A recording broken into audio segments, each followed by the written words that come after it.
अब दीदी के लोग बंगाल के शेड्यूल कास्ट अनुसूचित जाति के हमारे भाई बहनों को गाली देने लगे हैं। एससी समुदाय को, अनुसूचित जाति के भाई बहनों को दीदी के करीबी लोग कहने लगे हैं, उनको भिखारी कहने लगे हैं, भिखारी। मेरे प्यारे भाइयों बहनों, बाबा साहब आंबेडकर की आत्मा को दीदी के लोगों के ये कड़वे बोल सुनकर कितना कष्ट हुआ होगा। अभी 14 अप्रैल को ही बाबा साहब की जन्म जयंती है। जन्म जयंती से पहले दीदी ने, टीएमसी ने बाबा साहब आंबेडकर का इतना बड़ा अपमान किया है।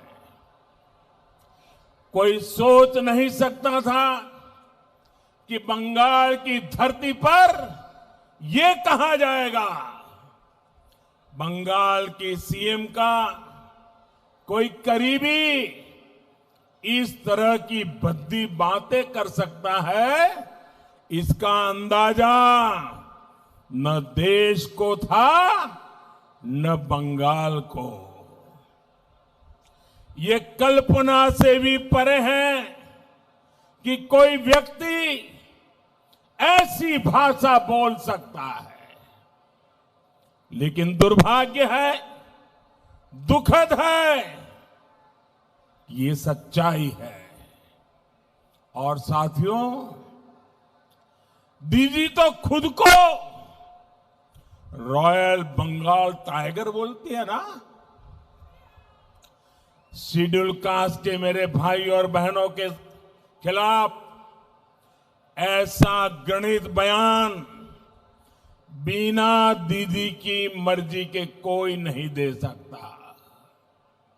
आप मुझे बताइए, क्या दीदी की मर्जी के बिना टीएमसी का कोई भी नेता ऐसा बयान दे सकता है क्या? दे सकता है क्या? और देखिए, इतना बड़ा गंभीर बयान आ गया, हमारे दलित समाज को, अनुसूचित जाति के लोगों को भिखारी तक कह दिया। लेकिन अभी तक दीदी ने उसका इनकार नहीं किया, विरोध नहीं किया, क्षमा नहीं मांगी। इतना ही नहीं, ये जितने लोग कभी न कभी उनके साथ रहते हैं, हिंदुस्तान की कोई भी दल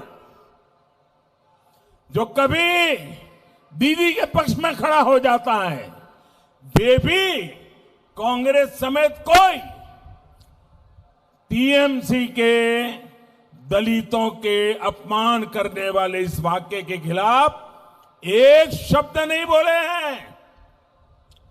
दीदी दलितों का अपमान करके, अनुसूचित जाति के लोगों का अपमान करके, शेड्यूल कास्ट के लोगों का अपमान करके आपने अच्छा नहीं किया है, आपने बहुत बड़ा पाप किया है। मेरे भाइयों बहनों, वो राजा राम मोहन राय जिन्होंने जाति प्रथा के खिलाफ पूरे देश को झकझोरा, इस कुरीति को मिटाने के लिए देश को दिशा दिखाई, उनके बंगाल में दीदी ने दलितों का ऐसा अपमान करवाया है। वो श्री श्री हरिचंद ठाकुर जिन्होंने जाति प्रथा के खिलाफ सामाजिक आंदोलन शुरू किया, दलितों की बराबरी के लिए आवाज उठाई, उनके बंगाल में दीदी ने दलितों का ऐसा अपमान करवाया है। वो श्री रामकृष्ण परमहंस देव